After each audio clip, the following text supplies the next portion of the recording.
Almost daily, the headlines and images scream out in the print media, and the TV stations carry the brutal details of homicides. The never-ending battle of good, in this case the police, over evil, the gunmen.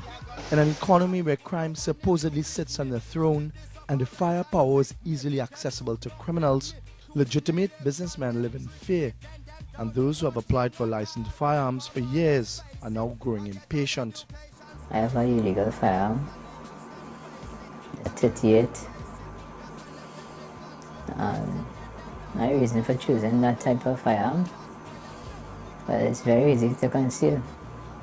It's very, very easy to conceal, and while I'm a law-abiding citizen otherwise, I think it's absolutely necessary to have a firearm in this country that we live in. This businessman says the ridiculously long waiting period for a licensed firearm had forced him to make a life and death decision.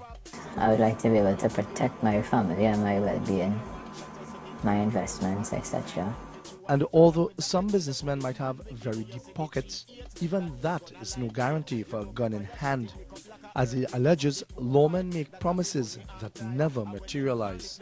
Police taking bribe money to try and fast-track people paperwork. I know people waiting up to 7 years, tens of thousands of dollars in the bank account into millions of dollars, and waiting 7 years. His hope waned when his friend, a former businessman, met his demise waiting for his licensed gun.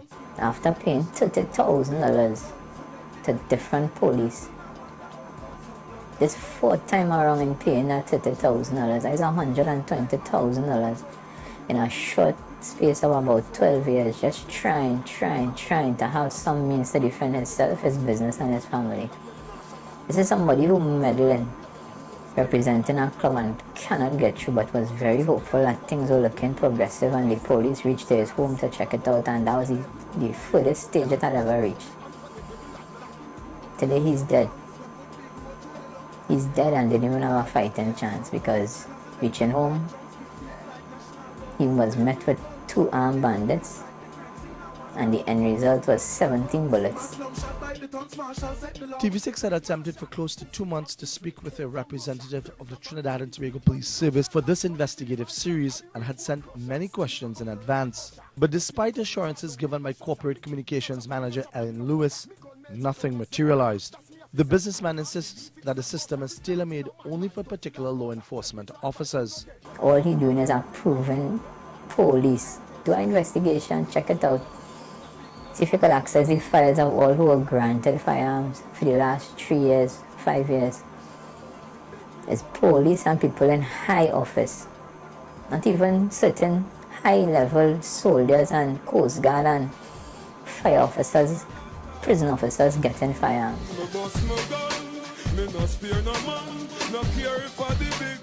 It's this flawed system that gun runners like this man exploit. It's because the system just fail people. If it was easier to get a firearm by law, it would not such a great demand for legal firearm by law-abiding citizens.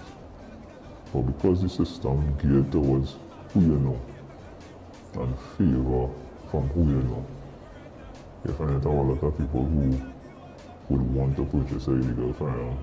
This businessman, like so many others, has lost faith. He believes the approach to issuing firearms to legitimate businessmen must change. The system could be revisited, whereby one man doesn't have the final say, right?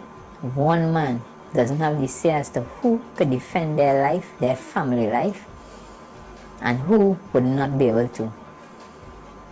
Because nobody not deciding on the streets which rude boy could get which gun. Give us the opportunity to have a fighting chance. This is just to protect me. When I have a pouch with $50,000, $100,000, $200,000 in a pouch going to the bank, or I have a payroll to go and drop off on a site. You understand? It shouldn't be that I live in fear. With crime on the ascendancy and gunmen lurking, This businessman has already made up his mind. Or I rather to be tried by 12 of my peers to be proven guilty or innocent than to be carried by 6 of my loved ones to my final resting place. You know fi fire shot it lick up like a earthquake. You see the 4-5 that a fi bunny and tight. I when them use and lick down the bank last night. You see the Magnum that a the bad boy them gun, and if me can't get a Maggie say me don't want no gun, and them a talk about gun and no know about none. Me used to Mark bad Basant, now me put it down, TV6 them a News. talk about gun and no know about none. Me used to bad button now me put it down. You see the Remington that is a wicked long john. It will lick off your foot and then it lick off your hand. You see the chopstick say that a automatic when me press pan.